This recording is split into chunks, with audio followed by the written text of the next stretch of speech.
Okay sir, unit third.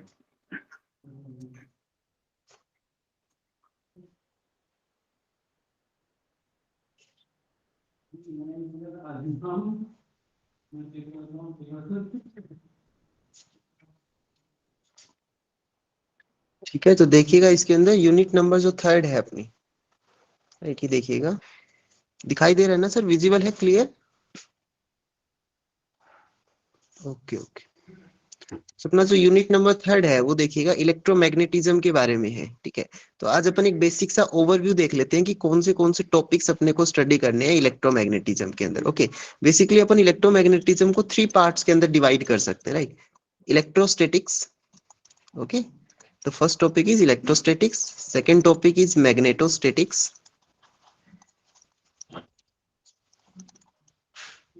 okay, and then third topic is electromagnetic waves, electromagnetic waves, okay, ये ध्यान रखिए, electromagnetic field जिसको अपन बोल सकते हैं। तो बेसिकली जो इलेक्ट्रोमैग्नेटिज्म का पार्ट है 3 पार्ट के अंदर डिवाइडेड है। पहला पार्ट आपका इलेक्ट्रोस्टैटिक्स का रहने वाला है, दूसरा पार्ट आपका मैग्नेटोस्टैटिक्स का रहने वाला है, और जो थर्ड पार्ट है वो आपका इलेक्ट्रोमैग्नेटिक वेव का रहने वाला है। ओके, तो देखिएगा यहाँ पे आपको मेंशन किया हुआ है इलेक्ट्रोस्टैटिक्स एंड मैग्नेटोस्टैटिक फील्ड। तो सबसे पहले अपन बात करेंगे कि जो इलेक्ट्रोस्टैटिक फील्ड है वो क्या होता है, वहां पे कौन से टॉपिक इंपॉर्टेंट है। कूलाम्स लॉ की अपन बात करेंगे, राइट, इलेक्ट्रिकल परमिटिविटी की बात करेंगे, इलेक्ट्रिक फील्ड वैक्यूम के अंदर देखेंगे कैसा है, वैक्यूम के अंदर इलेक्ट्रिक फील्ड कैसा है, फिर अपन बात करेंगे किसी मीडियम के अंदर इलेक्ट्रिक फील्ड कैसे बिहेव करता है।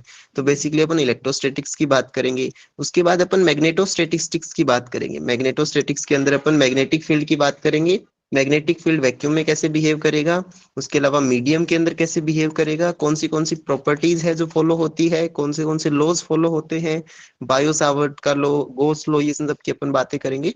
उसके बाद में अपना एक टॉपिक रहने वाला है कुलाम्स लॉ। ओके, तो यहाँ से एक प्रीलिम्स का क्वेश्चन बनेगा इंपॉर्टेंट कुलाम्स लॉ के ऊपर, तो इसके बारे में अपन स्टडी करेंगे।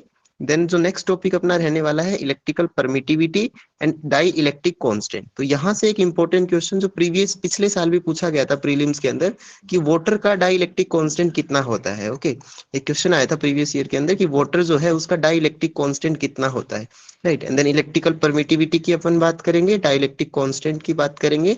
देन अपना नेक्स्ट टॉपिक रहने वाला है लॉरेंज फोर्स, राइट। तो लॉरेंज फोर्स की बात करेंगे, क्या होता है लॉरेंज फोर्स, कब अप्लाई होता है, फोर्स का फॉर्मूला क्या होता है। तो यहाँ से प्रीलिम्स में एक डायरेक्ट क्वेश्चन बन सकता है, लॉरेंज फोर्स का इक्वेशन बताओ।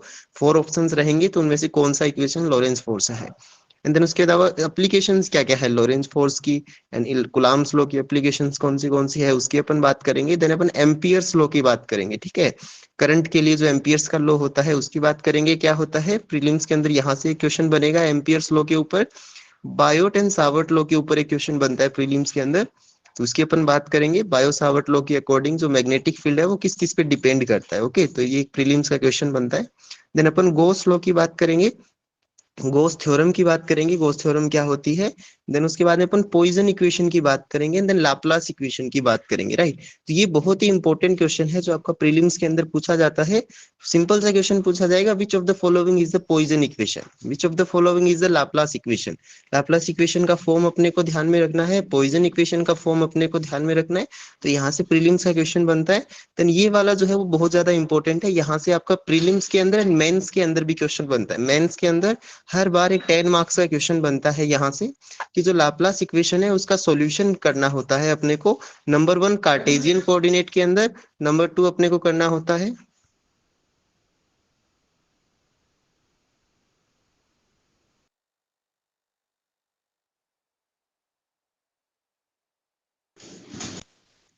Hello, my voice is clear? Yes sir. Okay, तो अपन बात करेंगे लाप्लास इक्वेशन जो है उसके सॉल्यूशंस की बात करेंगे, कहाँ कहाँ पे, कार्टेशियन कोऑर्डिनेट सिस्टम के अंदर बात करेंगे, राइट। इसी तरह से अपन सिलेंड्रिकल कोऑर्डिनेट सिस्टम में भी बात करेंगे।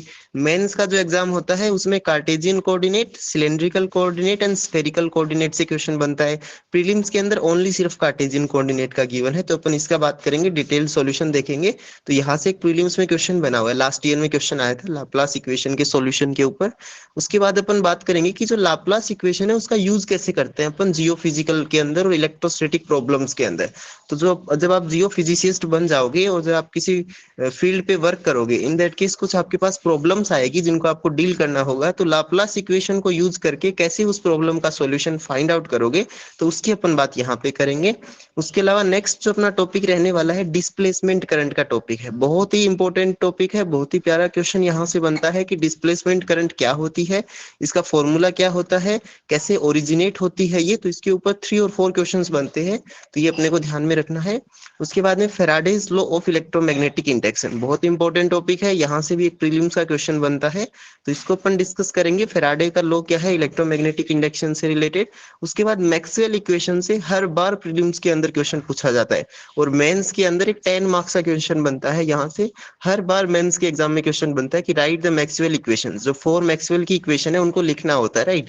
मैक्सवेल की फर्स्ट इक्वेशन क्या होती है, सेकंड इक्वेशन में क्या होता है, थर्ड एंड फोर्थ इक्वेशन क्या होता है, चारों जो इक्वेशन है उनका फिजिकल सिग्निफिकेंस क्या होता है, ठीक है। तो यहाँ से आपका क्वेश्चन बनता है मैक्सवेल इक्वेशंस के ऊपर। देन बाउंड्री कंडीशन के ऊपर भी आपका एक बहुत इंपॉर्टेंट क्वेश्चन बनता है, तो अपन इसको डिस्कस करेंगे। जो बाउंड्री कंडीशंस है इलेक्ट्रिक फील्ड के लिए, मैग्नेटिक फील्ड के लिए, इलेक्ट्रिक फील्ड, मैग्नेटिक फील्ड, इनका parallel component, perpendicular component, magnetic field का पैरेलल कंपोनेंट, मैग्नेटिक फील्ड का परपेंडिकुलर कंपोनेंट, कौन सा कंटिन्यूअस होता है, कब कंटिन्यूअस होता है, राइट। दो मीडियम की बाउंड्री पे क्या इफेक्ट होता है, तो अपन इनकी बात करेंगे। उसके बाद में अपन वेव इक्वेशन की बात करेंगे, राइट। इलेक्ट्रोमैग्नेटिक जो वेव है उसकी बात करेंगे, वेव इक्वेशन कैसी है। उसके बाद में प्लेन इलेक्ट्रोमैग्नेटिक वेव की बात करेंगे फ्री स्पेस के अंदर, फ्री स्पेस के अंदर बात करेंगे।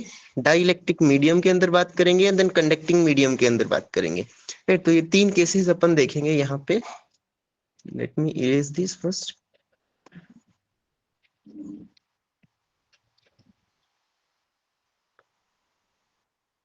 ओके, सो देखिएगा, अपन बात करेंगे यहाँ पे जो प्लेन इलेक्ट्रोमैग्नेटिक वेव्स है उनका सॉल्यूशन, और प्लेन इलेक्ट्रोमैग्नेटिक वेव कैसे है, 3 कंडीशन देखेंगे। फ्री स्पेस के अंदर बात करेंगे, डाइलेक्ट्रिक मीडियम के अंदर बात करेंगे, देन कंडक्टिंग मीडियम के अंदर बात करेंगे। एंड देन जो अपना लास्ट टॉपिक रहेगा वो रहेगा electromagnetic vector and scalar potential. Okay, तो इलेक्ट्रोमैग्नेटिक वेक्टर की बात करेंगे, देन स्केलर पोटेंशियल की बात करेंगे, राइट। जो आपका जो इलेक्ट्रिक फील्ड होता है वो बेसिकली क्या होता है, माइनस ग्रेडियंट ऑफ पोटेंशियल होता है। तो ये जो फाई होता है वो स्केलर पोटेंशियल होता है, तो ये तो आपका स्केलर पोटेंशियल है। इसी तरह से जो मैग्नेटिक फील्ड होता है वो डेल क्रॉस ए के फॉर्म में उसको डिनोट करते हैं, जहां पे ए जो होता है वो वेक्टर पोटेंशियल होता है। तो इन दोनों की यहाँ पे बात करेंगे। तो बताइएगा आपको इलेक्ट्रोमैग्नेटिज्म के टॉपिक क्लियर हुए क्या, कौन से टॉपिक अपने प्रीलिम्स के अंदर है। पूर्णिमा, यस सर। क्लियर हुआ आपको इलेक्ट्रोमैग्नेटिज्म के अंदर कौन से टॉपिक अपने सिलेबस में गिवन है, कहाँ से प्रीलिम्स का क्वेश्चन पुटअप होता है, बताइएगा। हाँ कोई सर, डाउट है तो। हाँ नहीं डाउट नहीं है सर, क्लियर है, सिलेबस साई क्लियर है। भाग्य, साई भाग्य,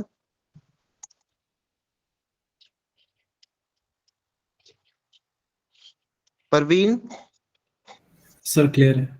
क्लियर है, नो डाउट। ओके, उसके अलावा टी वेफाई, यस सर क्लियर है। नो डाउट ना, आपको पता चला ना सिलेबस में कौन से टॉपिक है और कहाँ से प्रीलिम्स में क्वेश्चंस आते हैं। सो अपन इन सब की बातें करेंगे अभी। ओके, उसके अलावा और कौन रह गया, मंजीत आई थिंक चले गए हैं, राइट। ओके, सो मैं एक बार इसी तरह से आपको इसका भी बता दूं क्या, न्यूक्लियर फिजिक्स का भी सिलेबस क्या है। देन अपन नेक्स्ट क्लास से ये जो इलेक्ट्रोस्टैटिक्स वाला जो टॉपिक है उसको कवर करेंगे। बताइए, इट विल बी बेटर कि आपको न्यूक्लियर फिजिक्स का कौन से टॉपिक अपने को स्टडी करने हैं, थोड़ा सा आइडिया बताओ।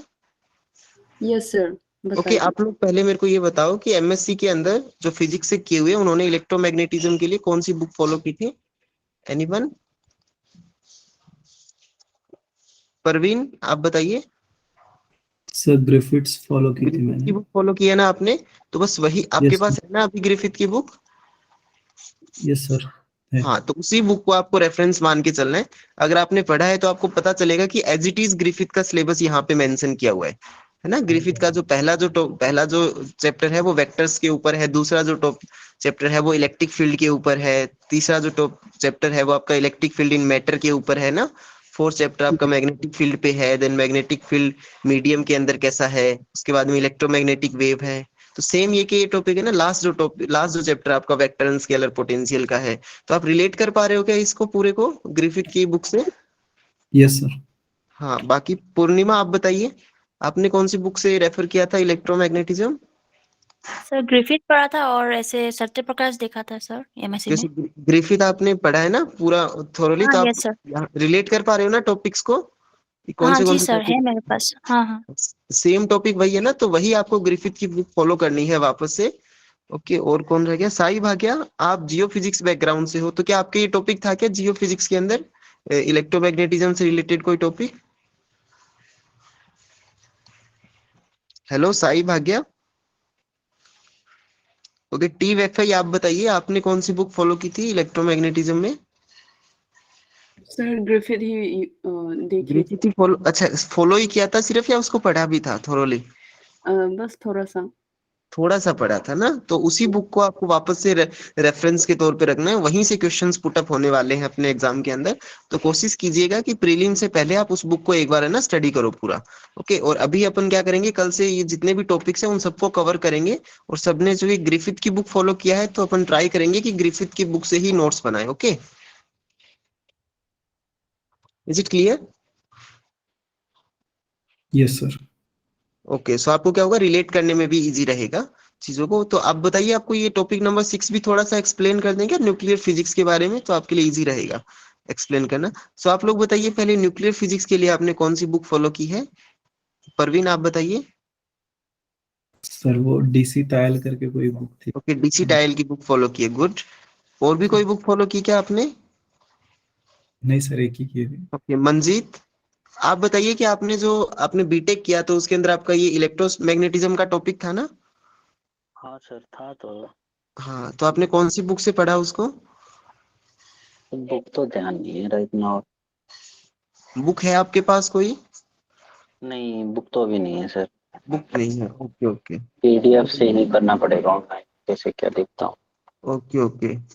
और न्यूक्लियर फिजिक्स? इसमें असिस्टेंट जियोफिजिस्ट में इलेक्ट्रिकल एंड इलेक्ट्रोमैग्नेटिक थ्योरी है, और technique and their application in mineral exploration है। हाँ, ग्राउंड वो वाटर पूरा पार्ट, एक्सेट्रा। हाँ वो पूरा पार्ट वो सिंधु कुमारी मैम करवाएंगे ना सिलेबस, तो उसके अंदर पूरा कंप्लीट हो जाएगा वो।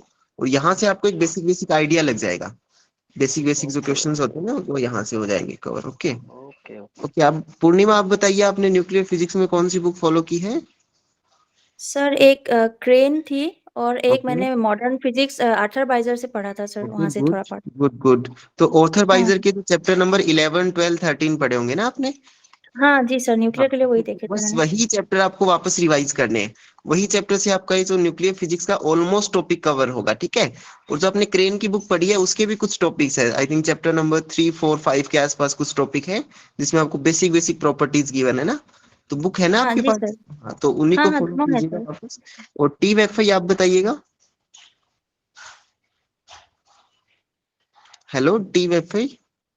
सर कुछ तो पीडीएफ से पढ़ा है और कुछ तो वो जेरोक्स का पढ़ा था। ओके, जेरोक्स आपने किसी बुक का करवाया या किसी नोट्स का जेरोक्स करवाया है आपने? बुक्स का तो नहीं, एक जेरोक्स में आता है ना वो।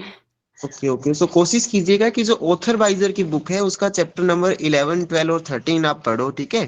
परवीन हाँ ये आप भी यूज किया था। क्या बोल रहे हो? ये आर्थर बाइजर भी यूज किया था। हाँ, यूज किया था ना। ओके परवीन, जो आप डीसी टाइल की बुक बता रहे हो, आपने उसको फॉलो किया है तो बहुत अच्छी बुक है वो भी, तो उसी को आप एक बार वापस से रिवाइज, आपके सारे टॉपिक उसी में से भी मिल जाएंगे। उसके अलावा ऑथर वाइजर की बुक का जो चैप्टर 11 12 13 है उसको भी एक बार कोशिश कीजिएगा पढ़ने की। ओके, तो देखिएगा बेसिक बेसिक सिलेबस क्या है आपके टॉपिक के अंदर, न्यूक्लियर फिजिक्स एंड रेडियोमेट्री, तो दो पार्ट के अंदर डिवाइडेड है। रेडियोमेट्री एक अलग पार्ट है एंड देन न्यूक्लियर फिजिक्स का अलग पार्ट है। तो अपना जो पहला जो टॉपिक रहने वाला है वो बेसिक न्यूक्लियर प्रॉपर्टीज है। जो आपका एक न्यूक्लियस है, आप बताइए न्यूक्लियस जो होता है वो किसका बना होता है? न्यूक्लियस के अंदर कौन कौन होता है बताइएगा एक बार। Protons and neutrons. प्रोटॉन्स होते हैं एंड देन न्यूट्रॉन्स होते हैं, राइट? और उसके चारों अगर इलेक्ट्रॉन्स अगर मूव कर रहे हैं तो उसको अपन एटम बोल देंगे। तो बेसिकली अपन बात करेंगे कि जो आपका न्यूक्लियस है उसकी बेसिक बेसिक प्रॉपर्टीज क्या है। बेसिक बेसिक प्रॉपर्टीज का मतलब न्यूक्लियस की साइज कैसी है। सो एनी आइडिया न्यूक्लियस की साइज कैसी है, बताओगे?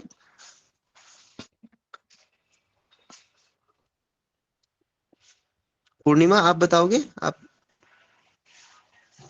10⁻⁻12 हाँ, मीटर ऐसा कुछ साइज रेंज में था। साइज इन द सेंस कि जो न्यूक्लियस है उसकी रेडियस कितनी है ना, तो न्यूक्लियस हाँ की जो जी सर। रेडियस होता है वो अप्रोक्सीमेट फेम्टोमीटर के ऑर्डर का होता है, फर्मी मीटर के ऑर्डर का होता है ना, 10⁻⁻15 मीटर के ऑर्डर का होता है। और एक रिलेशन आपने पढ़ा होगा ना, R = R0 A⁻1/3, राइट? तो ये हाँ जी रिलेशन सर। बहुत इंपॉर्टेंट है, प्रीलिम्स के अंदर यहाँ से एक क्वेश्चन बनेगा। तो अपने को क्या क्या चीजें स्टडी करनी है सिलेबस के अंदर? बेसिक न्यूक्लियर प्रॉपर्टीज, इनमें सबसे पहले साइज कैसी है न्यूक्लियस की, उसके बाद शेप कैसी है न्यूक्लियस की, तो न्यूक्लियस की शेप कैसी है, स्फेरिकल है, इलिप्सोइडल है, या किस शेप की है ना, उसकी अपन बात करेंगे। देन चार्ज का डिस्ट्रीब्यूशन कैसा है न्यूक्लियस के अंदर, जो न्यूक्लियस है उसके अंदर न्यूट्रॉन्स एंड प्रोटॉन्स है, तो न्यूट्रॉन्स है वो तो इफेक्टिवली न्यूट्रल है, उनपे तो कोई चार्ज नहीं होगा, तो बेसिकली जो चार्ज आएगा वो प्रोटॉन की वजह से आएगा। Then how the protons are distributed, तो उससे आपको पता चलेगा कि चार्ज का डिस्ट्रीब्यूशन कैसा है, राइट? उसके बाद अपन बात करेंगे कोई भी न्यूक्लियस है उसकी स्पिन कितनी होती है, स्पिन कैसे फाइंड आउट करते हैं, एंड देन पेरिटी कितनी होती है किसी स्पिन की, राइट? तो ये सब चीजें अपने को स्टडी करनी है, बेसिक बेसिक जो न्यूक्लियर प्रॉपर्टीज है, न्यूक्लियर की स्पिन क्या होती है, न्यूक्लियस की पेरिटी क्या होती है, न्यूक्लियस का चार्ज डिस्ट्रीब्यूशन कैसे होता है, शेप कैसा होता है न्यूक्लियस का, देन साइज कैसा होता है। उसके बाद जो इंपॉर्टेंट टॉपिक आने वाला है वो बाइंडिंग एनर्जी है, तो यहाँ से प्रीलिम्स का क्वेश्चन बनता है कि बाइंडिंग एनर्जी क्या होती है। आप बताओगे एनीवन कि बाइंडिंग एनर्जी क्या होती है? परवीन आप बताओगे? सर सर एग्जैक्ट डेफिनेशन याद नहीं आ रही। ओके। दो सर इलेक्ट्रॉन वो को जो mass energy defect bind into करके रखती है स्पेस इज हो नोन एज जाता है, बाइंडिंग। तो जो एनर्जी मिलती है ओके, वो बाइंड। पूर्णिमा आप बताइए। सर वो न्यूक्लियस को होल्ड करके रखने के लिए जो एनर्जी, मिनिमम एनर्जी जो चाहिए सर। हाँ, जो कोई भी न्यूक्लियस है उसके अंदर न्यूट्रॉन्स एंड प्रोटॉन्स है, तो इन जी न्यूट्रॉन्स जी। एंड प्रोटॉन्स को एक न्यूक्लियस की रेंज के अंदर बाउंड करने के लिए जितनी एनर्जी रिक्वायर्ड होती है उसको बाइंडिंग एनर्जी बोलते हैं, राइट? उसके अलावा ऐसा भी बोल सकते हैं कि जो न्यूक्लियस के अंदर न्यूट्रॉन प्रोटॉन्स है उनको ब्रेक करने के लिए जितनी एनर्जी चाहिए, उन सबको इनफिनिट डिस्टेंस पे भेज दो, एक दूसरे से अलग अलग कर दो ना, तो जितनी एनर्जी चाहिए उसको आप क्या बोलोगे? Binding energy, right? हाँ इसी तरह जी से एक सर। कंसेप्ट होता है ना, बाइंडिंग एनर्जी पर न्यूक्लियन, नाम सुना है ना आपने? बाइंडिंग एनर्जी पर न्यूक्लियन, और एक करो भी आपने पढ़ा होगा, बाइंडिंग एनर्जी पर न्यूक्लियन और मास नंबर के बीच में कुछ याद आ रहा है क्या ऐसा? हाँ सर, एक ग्राफ भी था उसका। हाँ, ग्राफ कुछ था ना, देखिएगा इस टाइप का कुछ ग्राफ था ना, कहीं पे अप डाउन आ रहे थे, एंड देन इस टाइप का कुछ कर्व था, दिखाई दे रहा है क्या? हाँ हाँ, यस नीचे सर। नीचे देखिएगा, लेफ्ट राइट कॉर्नर में नीचे की साइड में है ना, इस तरह का कुछ ग्राफ था, तो इसके ऊपर क्वेश्चंस बनते हैं ना, binding energy per nucleon highest किसका होता है, राइट? इस टाइप के क्वेश्चंस बन सकते हैं, एवरेज कितना होता है, वो वैल्यूज क्या क्या होती है। उसके बाद semi empirical mass formula, right? तो यहाँ से इंपॉर्टेंट क्वेश्चन बनता है आपके एग्जाम के अंदर, सेमी इंपिरिकल मास फॉर्मूला क्या होता है? बताओगे एनीवन कि कहाँ से आया है ये टॉपिक, कौन सा क्या होता है फॉर्मूला, कुछ याद आ रहा है क्या यहाँ से? टी वैफे सर आप लिक्विड बताइए। ड्रॉप मॉडल से आया था क्या? हाँ, लिक्विड ड्रॉप मॉडल से आया था ना, और वैसे ही आप बताइए कि क्या होता है ये फॉर्मूला, कुछ याद आ रहा है क्या? सर अभी तो याद नहीं है। पूर्णिमा आप बताइए, फॉर्मूला याद आ रहा है, किस किस किस के बीच में रिलेशन था ये? फॉर्मूला एग्जैक्टली याद नहीं है, लेकिन 5 टर्म्स थे सर। सरफेस हाँ, एनर्जी, वॉल्यूम एनर्जी, ऐसा कुछ। बेसिकली जो सेमी इंपिरिकल मास फॉर्मूला होता है वो बताता है कि बाइंडिंग एनर्जी पर न्यूक्लियन जो होता है किसी भी न्यूक्लियस का, वो बेसिकली 5 टर्म्स के ऊपर डिपेंड करता है ना। उसके अंदर एक तो वॉल्यूम एनर्जी की टर्म्स होती है, उसके अंदर एक सरफेस एनर्जी की टर्म होती है, उसके अंदर एक कूलाम एनर्जी की टर्म होती है, एक एसिमेट्रिक एनर्जी की टर्म होती है, एक पेयरिंग एनर्जी की टर्म होती है। अपना काम रहेगा, जो अपना प्रीलिम्स में क्वेश्चन ये पूछा जाता है कि जो वॉल्यूम एनर्जी है वो किस पे डिपेंड करता है, सरफेस एनर्जी किस पे डिपेंड करता है, मास नंबर पे कैसे डिपेंडेंसी है इसकी, कूलाम एनर्जी कैसे डिपेंडेंसी है, एसिमेट्रिक एनर्जी की डिपेंडेंसी, पेयरिंग एनर्जी की डिपेंडेंसी। तो ये समझ में आ रहा है ना आपको, अपने टॉपिक क्या क्या है न्यूक्लियर फिजिक्स के अंदर, बेसिक न्यूक्लियर प्रॉपर्टीज है, जिसमें अपन size, shape, charge distribution, spin and parity की बात करेंगे। उसके बाद में इंपॉर्टेंट कंसेप्ट आएगा बाइंडिंग एनर्जी का। तो आपके प्रीलिम्स में क्वेश्चन पूछेगा कि कोई भी न्यूक्लियस देगा, उसकी बाइंडिंग एनर्जी आपको निकालनी होगी। तो आपको पहली बात तो ये पता होना चाहिए कि जो गिवन न्यूक्लियस है उसमें प्रोटॉन कितने हैं, न्यूट्रॉन कितने हैं, देन प्रोटॉन का मास कितना होता है, न्यूट्रॉन का मास कितना होता है। तो वहां से आप बाइंडिंग एनर्जी का एक फॉर्मूला होता है वो आप वहां से अपन फाइंड आउट करेंगे। उसके बाद में सेमी इंपिरिकल मास फॉर्मूला एक टॉपिक रहने वाला है अपना, इंपॉर्टेंट है। उसके बाद है फिजन एंड फ्यूजन रिएक्शन पे क्वेश्चन पूछा जाता है ना, एटम बम किस प्रिंसिपल पे वर्क करता है, जो सन से जो एनर्जी रिलीज होती है वो कौन सी प्रोसेस से आती है, हाइड्रोजन बम कौन से प्रिंसिपल पे वर्क करता है, एंड देन न्यूक्लियर रिएक्टर का कंसेप्ट पूछा जा सकता है कि जो फिशन मटेरियल होते हैं वो कौन से होते हैं, राइट, मॉडरेटर कौन सा होता है, कूलेंट की तरह कौन बिहेव करता है, फ्यूजन रिएक्शन में हाई टेम्परेचर की नेसेसिटी होती है, क्यों होती है, तो इस टाइप के क्वेश्चंस आपसे पूछे जा सकते हैं। तो ये तो अपना बेसिक बेसिक न्यूक्लियर के ऊपर है। उसके बाद में अपना टॉपिक है रेडियोमेट्री के ऊपर। सो आप एनीवन कोई बताइए कि रेडियो एक्टिविटी क्या होता है, याद है या भूल गए? पूर्णिमा आप बताइए, what is sir radio activity? Exactly याद नहीं है सर, जो एक डीके प्रोसेस होता था वैसा कुछ याद है, याद नहीं आ रहा अभी। परवीन आप बताइए। Sir disintegration of nucleus per unit time. Disintegration होता है ना, और डिसइंटीग्रेशन कैसे होता है, अपने आप होता है या फिर कोई फोर्स करता है उस डिसइंटीग्रेशन को होने के लिए? तो एक टर्म आप ध्यान रखिएगा, स्पॉन्टेनियस स्पॉन्टेनियस है ना। तो जो रेडियो एक्टिविटी क्या होता है, स्पॉन्टेनियस डीके होता है। कोई भी न्यूक्लियस है दो स्टेट में हो सकता है, स्टेबल स्टेट में हो सकता है, अनस्टेबल स्टेट में हो सकता है। स्टेबल स्टेट का मतलब वो इनफाइनाइट टाइम तक उस स्टेट में रह सकता है। अगर कोई न्यूक्लियस अनस्टेबल स्टेट में है, दैट मीन उसके पास कुछ एक्सेस अमाउंट में एनर्जी है, वो चाहता है कि वो स्टेबल स्टेट में आए। तीन प्रोसेसेस होती है उसकी, वो अल्फा डीके कर सकता है, बीटा डीके कर सकता है, गामा डीके कर सकता है, राइट। और ये जो प्रोसेस होती है उसको अपन रेडियो एक्टिविटी बोलते हैं। तो ये अपना एक टॉपिक रहने वाला है रेडियोमेट्री के अंदर। देखिएगा क्या क्या है, प्रिंसिपल्स ऑफ रेडियो एक्टिविटी है, then alpha decay, beta decay and then gamma decay. तो अपन बात करेंगे प्रीलिम्स के अंदर, यहाँ से इंपॉर्टेंट क्वेश्चन पूछा जाएगा। रेडियो एक्टिविटी क्या होता है, रेडियो एक्टिविटी का जो एक्सपोनेंशियल लो होता है वो कैसा होता है, ये पढ़ा है ना आपने, n equals to n naught exponential minus lambda t. ये इक्वेशन याद आ रहा है क्या? Yes sir. ये सुनो बताइएगा। एंड देन आपने हाफ लाइफ का कंसेप्ट पढ़ा होगा, डीके कांस्टेंट का कंसेप्ट पढ़ा होगा, दोनों में रिलेशन क्या है। तो यहाँ से प्रीलिम्स का इंपॉर्टेंट क्वेश्चन बनता है ना, तो इसकी अपन बात करेंगे। एनीवन बताओगे कोई कि अल्फा पार्टिकल क्या होता है? Nucleus of helium atom. Helium का न्यूक्लियस होता है, राइट। और बीटा पार्टिकल क्या होता है? सर वो इलेक्ट्रॉन और पॉजिट्रॉन रहता है या तो डिपेंडिंग अपॉन। इलेक्ट्रॉन हो सकता है या फिर पॉजिट्रॉन हो सकता है। और गामा क्या होता है? फोटॉन्स गामा रहते इलेक्ट्रोमैग्नेटिक एनर्जी होता है, इलेक्ट्रोमैग्नेटिक रेडिएशन होता है, हाई एनर्जी की रेडिएशन होता है, वेरी हाई एनर्जी। तो अपन इसकी बात करेंगे यहाँ पे, रेडियो एक्टिविटी का प्रिंसिपल क्या है। एक क्वेश्चन यहाँ से बनता है कि रेडियो एक्टिविटी की यूनिट क्या होती है। तो बताओगे रेडियो एक्टिविटी की यूनिट क्या होती है?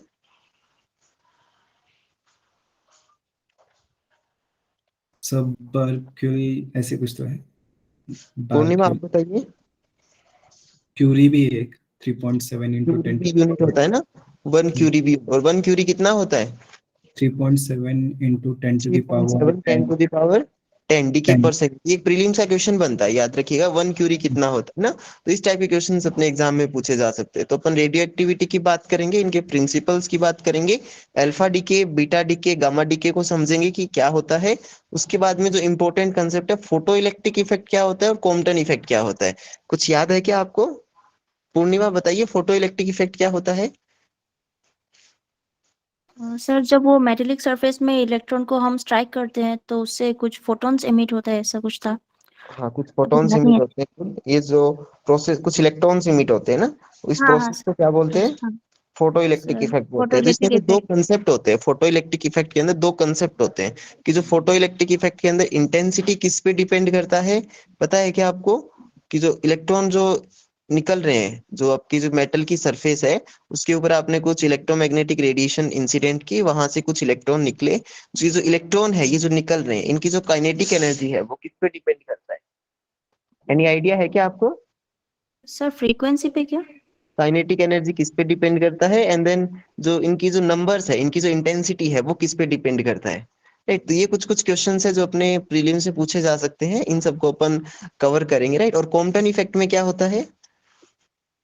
टी वैसे आप बताइए। Sir, quantum effect में scattering of high frequency photon after interaction with a charged particle. Okay, Purnima थोड़ा सा अच्छे तरीके से बताइए, एक्सप्लेन करके क्या होता है, याद है क्या आपको? सर वही काइनेटिक एनर्जी कंजर्व रहता है कॉम्पटन इफेक्ट में, और एसिड सेट वो स्कैटरिंग होता है उसका। सर अच्छे से नहीं आते, पढ़ना पड़ेगा। अच्छे से नहीं आता। परवीन आप बताइए। सर नहीं पता, भूल गया कौन। नहीं पता? क्या बात है, एमएससी फिजिक्स में किया हुआ और आपको ये भी नहीं पता photo electric effect, Compton effect क्या होता है? क्या भूल गए या फिर पढ़ाई नहीं एमएससी के अंदर? सर भूल गए।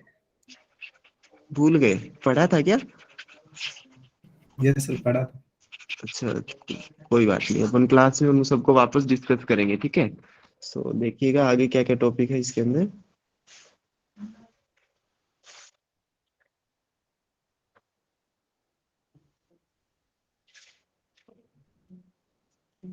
ओके, नेक्स्ट टॉपिक देखिएगा, ये अपना हो गया फोटो इलेक्ट्रिक इफेक्ट की बात करेंगे क्या होता है, देन अपन कॉम्पटन इफेक्ट की बात करेंगे क्या होता है, और पेयर प्रोडक्शन की बात करेंगे। पेयर प्रोडक्शन याद आ रहा है क्या, क्या होता है? Hello yes sir. परवीन बताइए, पेयर प्रोडक्शन क्या होता है? सर ये भी भूल गए क्या? ये याद नहीं आ रहा, इतना याद है पूर्णिमा? पार्टिकल और एंटी पार्टिकल का जो कॉम्बिनेशन क्रिएट होता है उससे फोटॉन्स इमिट होते हैं। पूर्णिमा आप बताइए। नहीं सर, अभी नहीं याद है मुझे। याद नहीं है? टीएफए कुछ भी हिंट, थोड़ा बहुत भी याद नहीं है आपको? ऐसे कैसे काम चलेगा? आपका प्रीलिम्स का एग्जाम फैब के अंदर है और आपको ये सब भी नहीं पता। चलो कोई बात नहीं, अपन देखो डिस्कस करेंगे। पेयर प्रोडक्शन बेसिकली क्या होता है इसकी बात अपन करेंगे। उसके बाद में ओके, ये जो गामा डीके होता है उसी के अंदर तीन प्रोसेसेस होती है गामा डीके होने की। गामा की जो इंटरेक्शन होती है ना मैटर के साथ में, photo electric effect, Compton effect and pair production होता है, इन तीनों की अपन बात करेंगे। बेसिकली क्या होता है, एक गामा रे है जिसकी एनर्जी 1.02 MeV से ज्यादा है। एक गामा फोटोन जिसकी एनर्जी 1.02 MeV से ज्यादा है, तो वो एक इलेक्ट्रॉन और एक पॉजिट्रॉन में पॉजिट्रॉन के अंदर, इलेक्ट्रॉन के अंदर और एक पॉजिट्रॉन के अंदर ब्रेक हो जाता है। तो देखो पेयर बन गया, एक तो पार्टिकल का पेयर बन गया और एक एंटी पार्टिकल का पेयर बन गया ना, तो इसको बोलते हैं पेयर का प्रोडक्शन हो गया। और ये पेयर प्रोडक्शन कब होता है, एक मिनिमम एनर्जी चाहिए आपको, एक मिनिमम एनर्जी की रिक्वायरमेंट होती है।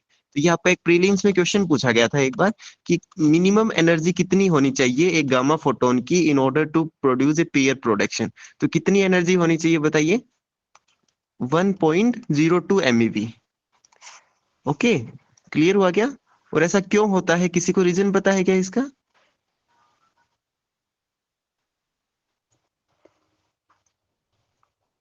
पूर्णिमा, परवीन आप बताइए।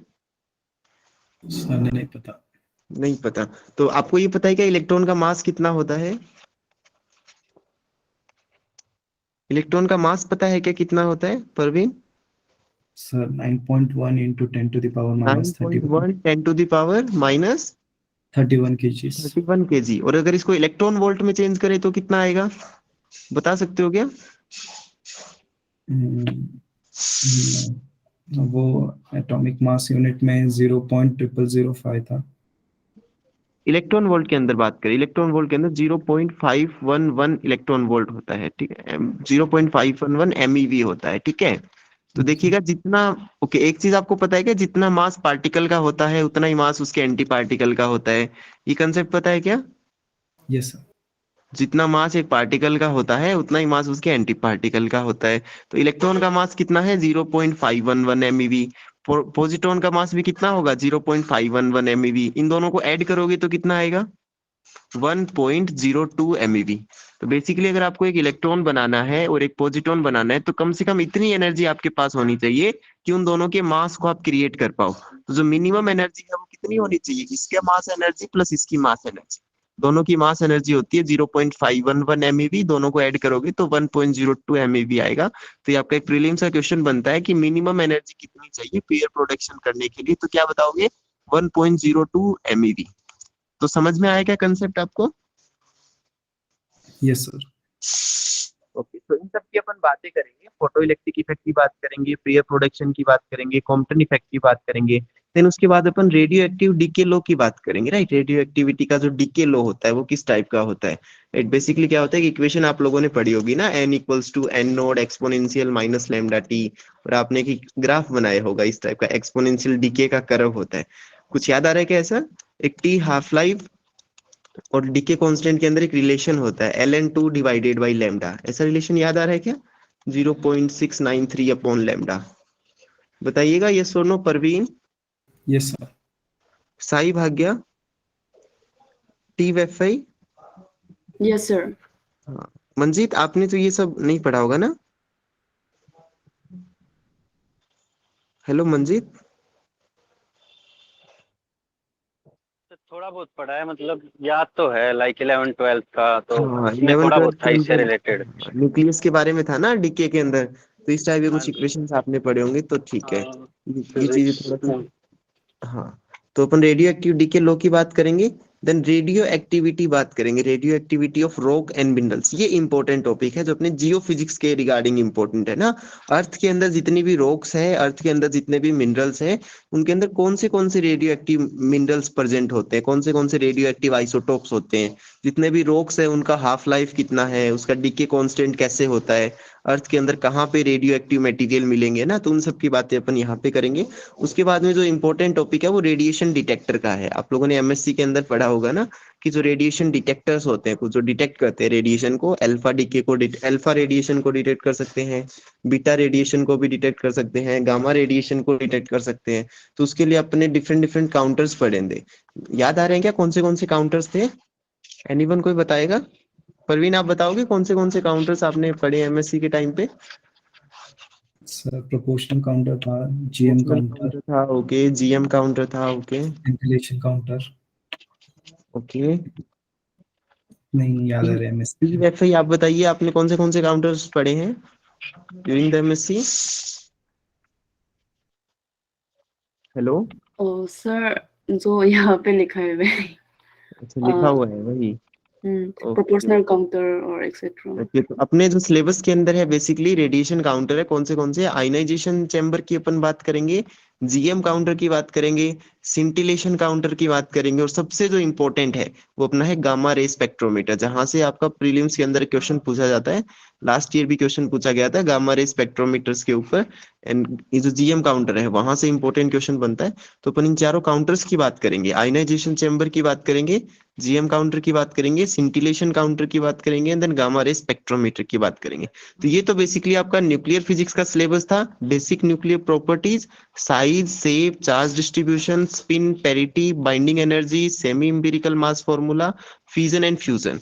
उसके बाद ये जो टॉपिक थे वो रेडियोमेट्री के टॉपिक थे, principle of radioactivity, alpha beta gamma decay, photoelectric effect, Compton effect, pair production, radioactive decay लो क्या होता है, रेडियो एक्टिविटी मिनरल्स की और रॉक्स की कैसी होती है, और कौन से रेडिएशन डिटेक्टर होते हैं, ionization chamber, GM counter, scintillation counter and gamma ray spectrometer. उसके बाद में थोड़ा सा टॉपिक आपका एटॉमिक फिजिक्स का है, वो अपन कवर करेंगे कि मैटर वेव्स क्या होती है, and then wave particle duality क्या होती है। एनीवन कोई बताएगा कि ये वेव पार्टिकल ड्यूलिटी क्या होती है? कुछ याद आ रहा है क्या? 12th में आपने पढ़ा होगा ना। मंजीत बताओगे? याद नहीं सर, बिल्कुल भी। परवीन आप बताओगे? सर टोटली याद नहीं है, बट जैसे light behaves as a particle and a wave, okay. वैसे matter behaves as a particle as well as wave under certain conditions. It is called wave particle duality. Okay, so sometimes जो है वो wave की तरह behave होता है, sometime particle की तरह बिहेव होता है। कोई भी जो मैटर होता है तो इसके अंदर एक ड्यूअल नेचर है, राइट, तो उसको बोलते हैं वेव पार्टिकल ड्यूअलिटी। तो उसकी अपन बात करेंगे, मैटर वेव्स की बात करेंगे। कोई भी मैटर है उसके साथ में एक वेव्स एसोसिएटेड होती है, राइट, उसकी बात करेंगे। जो वेव है उसकी वेवलेंथ कितनी है, उसकी फ्रीक्वेंसी कितनी है, उन सब की अपन बात करेंगे। देन इलेक्ट्रॉन स्पिन की बात करेंगे। बताओ इलेक्ट्रॉन की स्पिन कितनी होती है? ये तो याद होगा ना। टी वेफाई बताइए। हेलो टी वेफाई। Oh, परवीन आप, हाँ, इलेक्ट्रॉन की स्पिन कितनी होती है बताइएगा। हाफ। याद नहीं है। Oh, इलेक्ट्रॉन की स्पिन भी याद नहीं है आपको? इलेक्ट्रॉन की स्पिन हाफ होती है ना, तो इसके ऊपर आपका प्रीलिम्स में लास्ट ईयर क्वेश्चन आया था इलेक्ट्रॉन स्पिन्स के रिगार्डिंग। थोड़ा सा एडवांस क्वेश्चन था, अपन कवर करेंगे जब आएगा उसके बाद में। देन उसके बाद में जो लास्ट टॉपिक है वो है इसका स्पेक्ट्रम ऑफ हाइड्रोजन। हाइड्रोजन का स्पेक्ट्रम, हीलियम का स्पेक्ट्रम एंड एल्काली एटम का स्पेक्ट्रम। तो आप सबने बोर मॉडल पढ़ा हुआ है ना, 12th क्लास के अंदर बोर मॉडल था जिसके अंदर हाइड्रोजन एटम के स्पेक्ट्रम की बात की थी अपन ने, जहाँ पे Lyman series, Balmer series, Paschen series, Brackett series, Pfund series था। कुछ याद आ रहा है क्या? रिगबर्ड कांस्टेंट था वहां पे, एंड देन बोर्स के कुछ 3 एज्यूम्पशंस थे। कुछ याद आ रहा है क्या ऐसा कुछ? Yes sir. हाँ, तो वहां से आपका एक क्वेश्चन बनेगा प्रीलिम्स के अंदर। इसी तरह से हीलियम के स्पेक्ट्रम की बात करेंगे, देन एल्काली एटम के स्पेक्ट्रम की बात करेंगे। ये एल्काली एटम्स कौन से होते हैं बताइए, परवीन बताइए, एल्काली एटम कौन से होते हैं? सोडियम। सोडियम होता है, उसके अलावा? मुझे पता नहीं, जनरली हम पढ़ते वक्त सोडियम का ही पढ़ते हैं अल्कली एटम्स में। उसके अलावा कोई बता सकते हो कहाँ पीरियोडिक टेबल में कहाँ पे होते हैं एल्काली एटम, बता सकते हो? Extreme left side. Okay okay. जो फर्स्ट जो होता है ना 1s वाला जो ग्रुप होता है उसी में होते हैं ना सारे alkali atom. Yes sir. Okay, तो ये टॉपिक समझ में आया क्या आपको? इलेक्ट्रोमैग्नेटिज्म में कौन सा टॉपिक था और न्यूक्लियर फिजिक्स के अंदर कौन से टॉपिक अपने को स्टडी करने हैं? बताइएगा, कोई डाउट है क्या इसके अंदर? न्यूक्लियर फिजिक्स के सिलेबस के अंदर कोई डाउट है क्या? Nuclear physics and radiometry, basic nuclear property, size, shape, charge distribution, spin parity, binding energy, semi empirical mass formula, fission and fusion की बात करेंगे। रेडियोमेट्री के अंदर principle of radioactivity, alpha decay, beta decay, gamma decay, photoelectric effect, Compton effect, pair production, radioactive decay law, radioactivity of rocks and minerals, उस कौन से detectors हैं, ionization chamber, GM counter, scintillation counter, gamma ray spectrometer की बात करेंगे। थोड़ा सा topic अपना एटॉमिक फिजिक्स का रहेगा जिसमें अपन मैटर वेव्स की बात करेंगे, वेव पार्टिकल ड्यूलिटी की बात करेंगे, electron spin and then spectrum की बात करेंगे, हाइड्रोजन का स्पेक्ट्रम, हीलियम का spectrum and then alkali atom का स्पेक्ट्रम। बताइएगा इसमें कोई डाउट है तो आपको सिलेबस में? No sir. एक्चुअली क्या होता है, यूपीएससी का जो पैटर्न होता है एग्जामिनेशन पेपर बनाने का, वो बेसिकली सिलेबस को फॉलो करते हैं। अगर आपको सिलेबस आपके दिमाग में है ना तो आपको पता रहेगा कि कौन से क्वेश्चंस आने वाले हैं। तो जब आप प्रीलिम्स का पेपर देखोगे, देखिएगा ये टॉपिक नंबर 6 है, लास्ट का टॉपिक है ना ये आपके प्रीलिम्स का। तो आप जब प्रीलिम्स का पेपर देखोगे जो जिसके अंदर 120 क्वेश्चंस आपको मिलेंगे, तो उसमें देखना लास्ट के जो 20 क्वेश्चंस है वो आपका न्यूक्लियर फिजिक्स और रेडियोमेट्री से रहेंगे। उन 20 क्वेश्चंस के अंदर एक क्वेश्चन आपको इस पे मिलेगा मैटर वेव्स के ऊपर, एक क्वेश्चन आपको वेव पार्टिकल ड्यूलिटी पे मिलेगा, एक क्वेश्चन आपको इलेक्ट्रॉन स्पिन पे मिलेगा, एक क्वेश्चन आपको हाइड्रोजन, हीलियम एंड एटम के स्पेक्ट्रम पे मिलेगा, एक और 2 क्वेश्चन आपको इस पे मिलेगा, जीएम काउंटर पे एक क्वेश्चन आ जाएगा, गामा रे स्पेक्ट्रोमीटर पे एक क्वेश्चन पूछ लेगा।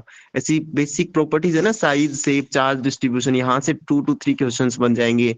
उसके बाद बाइंडिंग एनर्जी से एक क्वेश्चन आपके एग्जाम में पूछा जाएगा, अल्फा बीटा गामा डीके के ऊपर 2 से 3 क्वेश्चंस बन जाएंगे। तो कुल मिला के यहाँ से आपके 20 क्वेश्चंस बनने वाले हैं। समझ पा रहे हो क्या इस चीज को? एक क्वेश्चन जो आएगा आपका प्रीलिम्स का अप्रोक्सीमेट 2.5 मार्क्स का आने वाला है। तो 2.5 को जब 20 से मल्टीप्लाई करोगे तो कितना आएगा? अप्रोक्सीमेट आपके यहाँ से 50 मार्क्स कवर होंगे इस न्यूक्लियर एंड रेडियोमेट्री फिजिक्स के अंदर। तो बेसिक चीज आपको दिमाग में रखना है कि सिलेबस जो है, सिलेबस का एक एक टॉपिक आपके दिमाग में होना चाहिए, क्योंकि यूपीएससी का जो एग्जाम पैटर्न होता है वो सिलेबस को फॉलो किया जाता है। Are you getting my point? Yes sir. Other one, Sai Bhagya, टी वेफई बताइए। Yes, sir.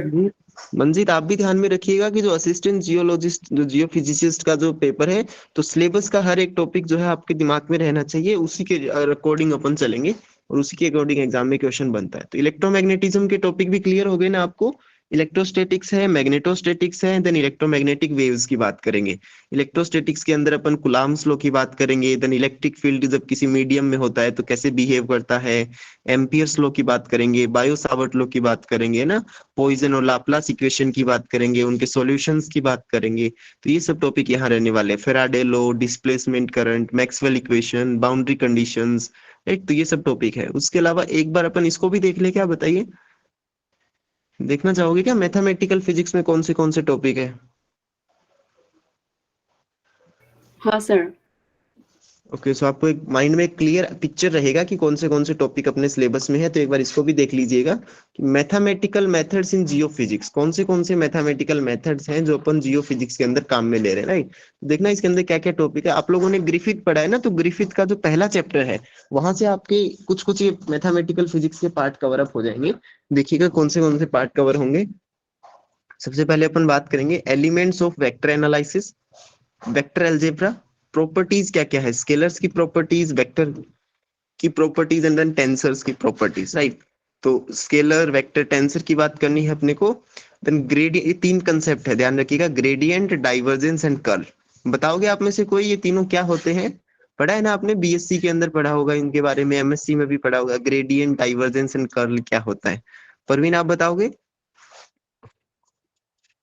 Sir gradient del phi होता है, divergence del bar dot A bar and curl del cross A bar. तो मंजीत आपको आइडिया है ना, ये ग्रेडियंट पढ़ा है ना आपने पहले, बताइएगा। ग्रेडियंट, डाइवर्जेंस, कर्ल, इसके बारे में पढ़ा हुआ है क्या? नहीं सर, ये तो कभी नहीं पढ़ा, ये शायद सिलेबस में भी नहीं आई थी। अच्छा, नहीं पढ़ा कभी, ओके ओके। टी वैसे आप बताइए, हाँ सर, पढ़ा था। पढ़ा हुआ है ना ग्रेडियंट क्या होता है। तो यहाँ पे अपन बात करेंगे ग्रेडियंट कैसे निकालते हैं। ग्रेडियंट बेसिकली स्लोप होता है, कोई भी कर्व होता है उसका जो स्लोप होता है उसको अपन ग्रेडियंट बोलते हैं। ऐसा बोल सकते हैं जहाँ पे मैक्सिमम चेंज हो रहा है ना किसी जगह पे, मैक्सिमम चेंज वाली जो जगह है उसको अपन ग्रेडियंट से डिनोट करते हैं। उसके बाद डाइवर्जेंस का मतलब होता है कहीं पे कुछ स्प्रेडिंग हो रहा है, स्प्रेड हो रहा है, यहाँ पे कहीं पे कोई सोर्स है, कहीं पे कोई सिंक है, तो इन सब की जब बात करेंगे तो वहां पे डाइवर्जेंस की बात करेंगे। उसके अलावा कर्ल का मतलब होता है रोटेशन। कर्ल का क्या मतलब होता है? रोटेशन। तो कहाँ पे भी अगर रोटेशन हो रहा है, कोई चीज रोटेट कर रही है, तो उस केस में अपन बात करेंगे कि वहां पे कर्ली मोशन है, कर्ल हो रहा है वहां पे। उसके बाद में 2-3 थ्योरम्स हैं, उनकी बात करेंगे अपन। गोस डाइवर्जेंस थ्योरम, तो प्रीलिम्स का एक इंपॉर्टेंट क्वेश्चन बनता है कि गोस डाइवर्जेंस थ्योरम किसको किससे रिलेट करता है, राइट। तो इसकी अपन बात करेंगे कि ये वॉल्यूम एलिमेंट को सरफेस एलिमेंट से रिलेट करता है, वॉल्यूम इंटीग्रल को सरफेस इंटीग्रल से। इसी तरह से स्टोक थ्योरम की अपन बात करेंगे कि जो सरफेस इंटीग्रल है उसको लाइन इंटीग्रल से रिलेट करता है। तो आपका प्रीलिम्स के अंदर क्वेश्चन बनेगा, गोस थ्योरम के ऊपर एक क्वेश्चन बनेगा, गोस डाइवर्जेंस थ्योरम पे, स्टोक्स थ्योरम के ऊपर एक क्वेश्चन बनेगा। देन ग्रेडियंट, डाइवर्जेंस और कर्ल है, इनका जो फिजिकल मीनिंग है वहां से आपका एक क्वेश्चन बन सकता है एग्जाम के अंदर। उसके बाद में मैट्रिसेस के बारे में आप सबने पढ़ा है, मैट्रिक्स क्या होती है, उसकी आइगन वैल्यू क्या होती है, इंपॉर्टेंट है। यहाँ से एक क्वेश्चन प्रीलिम्स में हर बार पूछा जाता है।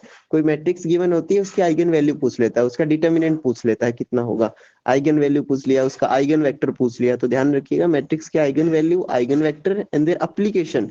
मेन चीज है कि जियो फिजिक्स के अंदर उसको अपन कैसे अप्लाई कर रहे हैं ना, तो वो कंसेप्ट जो है उसको अपन पढ़ेंगे। तो ये आपका एक छोटा सा मैथमेटिकल फिजिक्स का बोल सकते हो, या फिर ग्रिफिथ की जो इलेक्ट्रोडायनेमिक्स की जो ग्रिफिथ की बुक है उसका जो चैप्टर नंबर 1 है उसमें ये सारे टॉपिक गिवन है। उसके बाद में ये थोड़ा सा टॉपिक क्लासिकल मैकेनिक्स का आ गया, यहाँ से देखिएगा न्यूटन्स लॉ ऑफ ग्रेविटेशन क्या है, देन ग्रेविटी पोटेंशियल क्या है, ग्रेविटी फील्ड क्या है, and then gravity potential and gravity field due to bodies of different geometrical shape.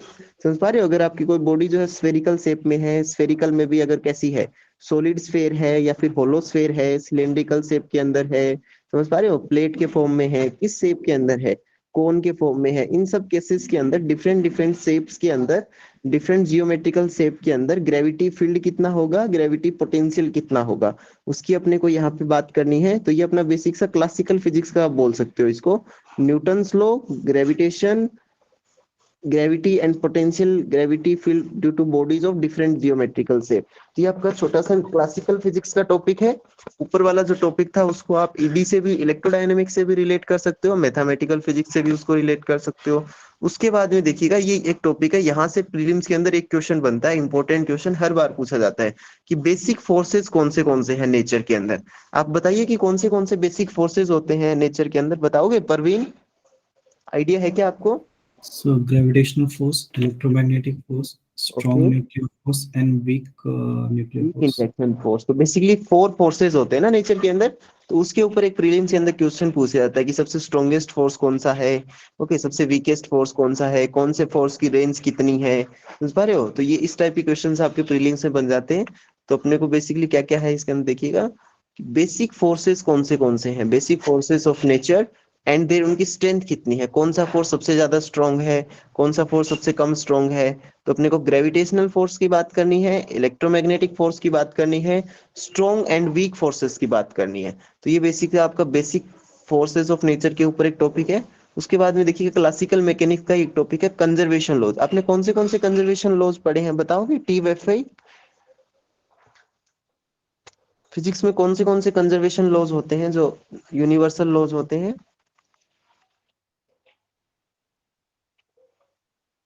Parveen बताइए। Conservation of energy, conservation of momentum और एंगुलर मोमेंटम। इन सब की अपन यहाँ पे बात करेंगे, देखिएगा कंजर्वेशन ऑफ एनर्जी की बात करेंगे, कंजर्वेशन ऑफ लीनियर मोमेंटम की बात करेंगे, कंजर्वेशन ऑफ एंगुलर मोमेंटम की बात करेंगे। उसके बाद में क्लासिकल मैकेनिक्स का टॉपिक है रिजिड बॉडी मोशन। तो रिजिड बॉडी मोशन की अपन बात करेंगे। बताइए रिजिड बॉडी क्या होती है, कुछ आइडिया है क्या आपको? मंजीत आप बताइए, रिजिड बॉडी किसे बोलते हैं? जो इलास्टिक ना हो सर। ओके, जो इलास्टिक ना हो। एनी कोई और स्टैंडर्ड डेफिनेशन बताओगे Parveen? So the distance between 2 points in a body does not changes in हाँ, a देखिए आपको process. एक प्रीलिम्स में क्वेश्चन बनता है कि रिजिड बॉडी होता है, उसकी डेफिनेशन पूछा जाता है। तो 4 ऑप्शंस रहेंगे, तो क्या बताओगे? ऐसी बॉडी जिसके अंदर कोई भी दो पार्टिकल के बीच की जो डिस्टेंस है वो कभी चेंज नहीं हो, तो उसको रिजिड बॉडी बोलेंगे। जैसा कि मंजीत ने बताया, वो भी वही होता है कि अगर इलास्टिक बॉडी नहीं है, इलास्टिक नहीं, अगर इलास्टिक होगा तो दोनों के बीच में डिस्टेंस वेरी कर सकती है, इलास्टिक नहीं होगा तो डिस्टेंस वेरी नहीं करेगा। तो ये रिजिड बॉडी का कंसेप्ट ध्यान में रखिएगा। और मोमेंट ऑफ इनर्शिया के ऊपर क्वेश्चन बनता है, राइट? तो बताइएगा मोमेंट ऑफ इनर्शिया स्केलर है, वेक्टर है या टेंसर क्वांटिटी है? ये क्वेश्चन बनता है एग्जाम के अंदर। एनीवन? Tensor है sir. Moment of inertia tensor quantity है। और moment of inertia different different shapes का मोमेंट ऑफ इनर्शिया कितना है उसके ऊपर क्वेश्चन बनता है, राइट? तो अब मैं आपको 3 दे रहा हूँ यहाँ पे, बताना मेरे को। एक आपके पास में स्फेयर है, एक स्फेयर सॉलिड है, एक सॉलिड स्फेयर है, एक स्फेयर होलो स्फेयर है। ठीक है, होलो स्फेयर है। तो बताइए दोनों का मोमेंट ऑफ इनर्शिया कितना होगा, बता सकते हो क्या? Moment of inertia for the hollow sphere and the solid sphere. Solid का 2/5 mr स्क्वायर है. कितना होगा? 2/5। अगर इसका मास अपन m मान ले, इसकी रेडियस को r बोले, तो 2/5 mr स्क्वायर। और होलो स्फेयर के लिए कितना होगा?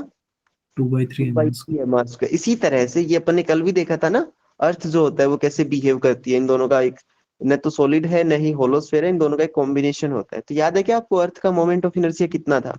वैल्यू याद है क्या? 0.33 समथिंग. 0.33 mr स्क्वायर, जहां पे m क्या है? अर्थ का मास है, और r क्या है? अर्थ की रेडियस है, राइट? इसी तरह से अपन बात करेंगे कि कोई सिलेंड्रिकल शेप है तो उसके केस में मोमेंट ऑफ इनर्शिया कितना होगा, किसी डिस्क की वजह से मोमेंट ऑफ इनर्शिया कितना होगा, राइट? ओके, उसके अलावा अपन बात करेंगे basics of special theory of relativity. Special theory of relativity पढ़ा है ना आपने? स्पेशल थ्योरी ऑफ रिलेटिविटी की बात करेंगे। बताइए कौन से फंडामेंटल लॉज होते हैं स्पेशल थ्योरी ऑफ रिलेटिविटी में? याद है क्या आपको? TFI बताइए। हेलो TFI, आवाज आ रही है क्या? परवीन आप बताइए। एक ही याद आ रहा है. The speed of light is constant. It okay, is एक 3. तो क्या होता है, स्पीड ऑफ लाइट जो होता है वो एक यूनिवर्सल कांस्टेंट होता है ना। यस. दूसरा लॉ याद आ रहा है क्या? नहीं सर, दूसरा नहीं याद है. और स्पेशल थ्योरी ऑफ रिलेटिविटी के अंदर 2 कंसेप्ट पढ़ते हैं, याद है क्या आपको? एक तो लेंथ कॉन्ट्रैक्शन होता है, एक टाइम डायलेशन का कंसेप्ट होता है। ऐसा पढ़ा है ना? Yes sir. हाँ, तो यहाँ से आपके प्रीलिम्स के अंदर क्वेश्चन बनेंगे। स्पेशल थ्योरी ऑफ रिलेटिविटी की बात करेंगे एंड देन लॉरेंस ट्रांसफॉर्मेशन की बात करेंगे। तो ये आपको समझ में आया क्या? मैथमेटिकल फिजिक्स का जो फर्स्ट हाफ जो पार्ट है उसके अंदर क्या क्या चीजें हैं। फर्स्ट हाफ पार्ट के अंदर क्या क्या है? वेक्टर्स, वेक्टर अलजेब्रा के बारे में कुछ कुछ टॉपिक रहने वाले हैं आपके सिलेबस में।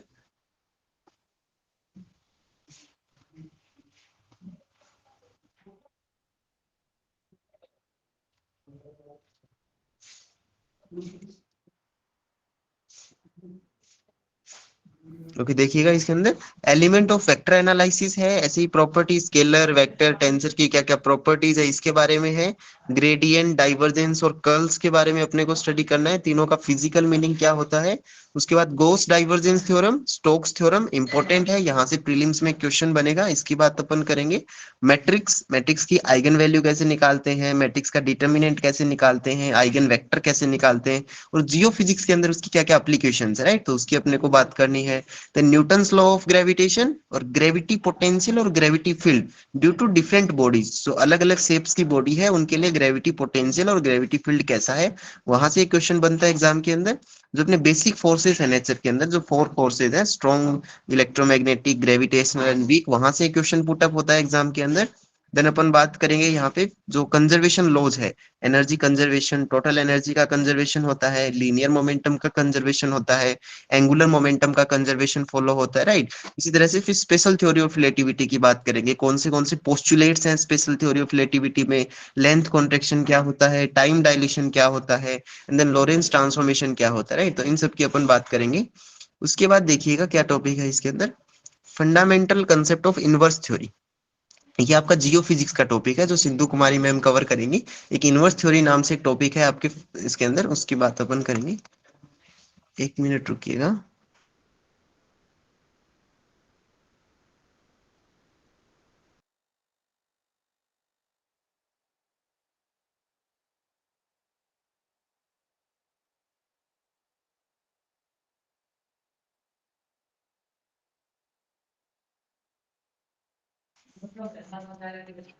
ये आपको दिखाई दे रहा है क्या ये?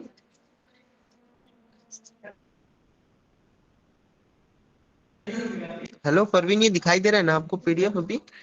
यस सर, दिखाई दे रहा है। ओके ओके, देखिएगा इसके अंदर क्या है, fundamental concept of inverse theory. तो ये जो इनवर्स थ्योरी है वो आपका एक जियो फिजिक्स का टॉपिक है जो सिंधु कुमारी मैम जो है वो कवर करेंगे। इसके अंदर क्या क्या टॉपिक होने वाले, ये पूरा टॉपिक मैम कवर करेंगे। इसके अंदर आपका डेफिनेशन ऑफ इन्वर्जन है, इन्वर्जन होता क्या है बेसिकली, ओके। उसके बाद एप्लीकेशंस क्या क्या है इन्वर्जन की इन द जियो फिजिक्स के अंदर, और फॉरवर्ड और इनवर्स प्रॉब्लम्स क्या क्या होती है, तो उसकी ये जो सब चीजें हैं वो मैम कवर करेंगी। उसके बाद जो अपने फिजिक्स का टॉपिक है वो देखिएगा यहाँ से है, इनवर्स थ्योरी के ऊपर 2 to 3 क्वेश्चंस आपके प्रीलिम्स के अंदर बनते हैं।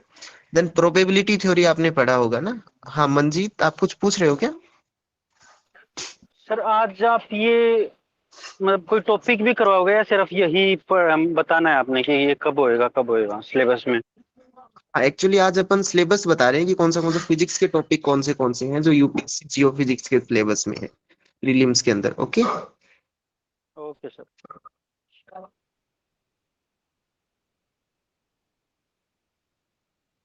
ओके इसके बाद अपन प्रोबेबिलिटी थ्योरी की बात करेंगे, random variable, binomial, Poisson and normal distribution. तो यहाँ से आपका एक प्रीलिम्स में क्वेश्चन बनता है इंपॉर्टेंट, प्रोबेबिलिटी थ्योरी पे, रैंडम वेरिएबल पे, और ये आपने पढ़ा होगा binomial, Poisson and normal distribution, इसको अपन फिर से कवर करेंगे। देन लीनियर अलजेब्रा के ऊपर एक क्वेश्चन बनता है, लीनियरली डिपेंडेंट, लीनियरली इंडिपेंडेंट कौन सा वेरिएबल होता है, कैसे फाइंड आउट करते हैं। तो प्रीवियस ईयर में क्वेश्चन भी आया हुआ है कि लीनियरली डिपेंडेंट कौन सा है इनमें से, लीनियरली इंडिपेंडेंट कौन सा है, okay.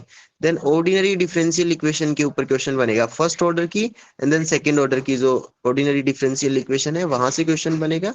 And then partial differential equation, partial differential equation कौन सी है जो अपने एग्जाम के लिए इंपॉर्टेंट है, Laplace equation, wave equation and then heat equation. तो एग्जाम में प्रीवियस ईयर में क्वेश्चन पूछा था, which of the following is the type of heat equation, कौन सी इक्वेशन हीट इक्वेशन की है, कौन सा वेव इक्वेशन को फॉलो करता है, कौन सा लाप्लास इक्वेशन को फॉलो करता है। तो डिफरेंट जो इक्वेशन है उनका कैसे टर्मिनोलॉजी कैसे होता है, तो उसकी अपन बात करेंगे 2 डायमेंशन के अंदर एंड देन 3 डायमेंशन के अंदर ये रहने वाला है। उसके बाद देखिएगा element of numerical techniques. Parveen समझ में आ रहा है क्या? टॉपिक क्लियर हो रहे हैं क्या आपको, कौन से टॉपिक है अपने सिलेबस में? टीएफआई बताइएगा। Hello TFI.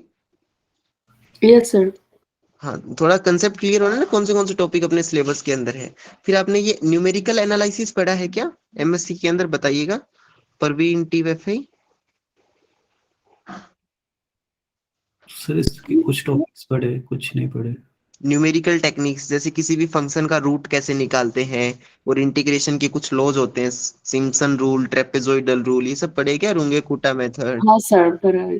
हाँ, तो यहाँ से प्रीलिम्स में क्वेश्चन बनता है ना, लास्ट ईयर क्वेश्चन आया था, ट्रेपेजॉइडल मेथड पे क्वेश्चन आया था अभी 2022 के अंदर। तो ये अपने को यहाँ से 1 और 2 क्वेश्चन बनेगा आपका प्रीलिम्स के अंदर, और मेंस के अंदर 10 मार्क्स का क्वेश्चन आता है डायरेक्ट। ओके, सो क्या क्या करना है अपने को, एलिमेंट ऑफ न्यूमेरिकल टेक्निक में कोई भी फंक्शन है उसका रूट कैसे निकालते हैं। याद आ रहा है क्या आपको, बाइसेक्शन मेथड आपने पढ़ा होगा, मेथड्स पढ़े ना, bisection method, Newton Raphson method. Yes sir. हाँ, तो वो सब अपने को यहाँ पे करना है। देन इंटरपोलेशन एंड एक्सट्रापोलेशन की बात करेंगे, ये वाला बहुत ही इंपॉर्टेंट है, जहां से आपका प्रीलिम्स में क्वेश्चन बनेगा। इंटीग्रेशन, एक तो ट्रेपेजॉइडल मेथड से इंटीग्रेशन करना होता है, देन सिम्पसन मेथड से इंटीग्रेशन करना होता है। तो यहाँ से क्वेश्चन बनता है, लास्ट ईयर में क्वेश्चन भी आया हुआ है यहाँ से।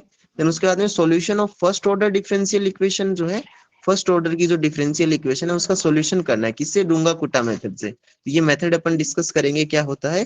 देन उसके बाद में introduction to finite difference and finite element method, ये सब चीजें हैं जो अपन कवर करेंगे। बताइएगा इसमें कोई डाउट है क्या आपको। जो अपना फिजिक्स का जो पोर्शन है, जो यूपीएससी का जो प्रीलिम्स का पेपर है उसके अंदर फिजिक्स का जो पार्ट है, बेसिकली मैथमेटिकल फिजिक्स है। मैथमेटिकल फिजिक्स के अंदर कुछ पार्ट मैथमेटिकल फिजिक्स का भी है, थोड़ा पार्ट आपका न्यूक्लियर एनालिसिस का भी है, न्यूमेरिकल एनालिसिस का, कुछ पार्ट आपका क्लासिकल मैकेनिक्स का है, राइट। उसके बाद इलेक्ट्रोडायनेमिक्स का टॉपिक है, एंड देन न्यूक्लियर फिजिक्स का टॉपिक है। न्यूक्लियर फिजिक्स में न्यूक्लियर फिजिक्स है, देन रेडियो एक्टिविटी के बारे में थोड़ा सा टॉपिक है, एंड देन एटॉमिक फिजिक्स के बारे में थोड़ा सा टॉपिक है। बताइएगा ये आपको क्लियर हुआ क्या, प्रीलिम्स के अंदर कौन से टॉपिक है। Yes sir. ओके, सो आपने जो अभी अपन क्लासेस के अंदर ये तीनों कवर करेंगे, और ओके, एंड देन नोट्स बनाएंगे इसकी, कैसे कैसे प्रीलिम्स के अंदर क्वेश्चन आ सकते हैं। आप साथ साथ में ये कीजिएगा कि जो बुक आपने या फिर जो भी नोट्स आपने एमएससी के टाइम पे पढ़ा है तो उसको रिवाइज कीजिएगा। Okay okay sir. ओके, सो आप बताइए कि यहाँ तक सब डाउट क्लियर है ना आपके, कोई डाउट है तो पूछ लीजिए इसके अंदर।